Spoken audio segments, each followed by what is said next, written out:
ബലാത്സംഗ കേസിൽ റാപ്പർ വേടന്റെ അറസ്റ്റ് തിങ്കളാഴ്ച വരെ തടഞ്ഞു ഹൈക്കോടതി. വിവാഹ വാഗ്ദാനം നൽകിയെന്നത് മാത്രം ക്രിമിനൽ കുറ്റത്തിന് കാരണമായി കണക്കാക്കാനാകില്ലെന്ന് ഹൈക്കോടതി നിരീക്ഷിച്ചു. അതേസമയം വേടനെ സംരക്ഷിക്കുന്നെന്ന ആരോപണം പോലീസ് തള്ളി.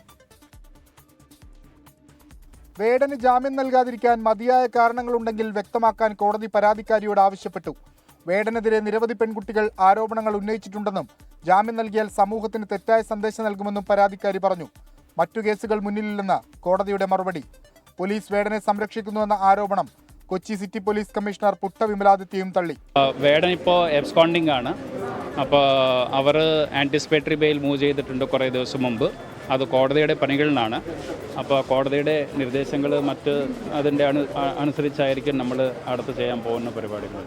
കൂടുതൽ തെളിവുകൾ ഹാജരാക്കാൻ ബുധനാഴ്ച വരെ സമയം വേണമെന്ന പരാതിക്കാരി ആവശ്യപ്പെട്ടു. വേടനെതിരെ മുഖ്യമന്ത്രിക്ക് ലഭിച്ച പരാതികൾ ഇതുവരെ പോലീസിന് കൈമാറിയിട്ടില്ല. വിഷ്ണു സുരേഷ്, 24, കൊച്ചി. ലോകത്തെവിടെയായാലും ഏത് സമയത്തും 24 വാർത്തകളും ഓഗ്മെന്റഡ് റിയാലിറ്റി പാക്കേജുകളും എക്സ്പ്ലെയിനറുകളും വിശദമായി കാണാൻ ഞങ്ങളുടെ യൂട്യൂബ് ചാനൽ നിങ്ങൾക്ക് സബ്സ്ക്രൈബ് ചെയ്യാം.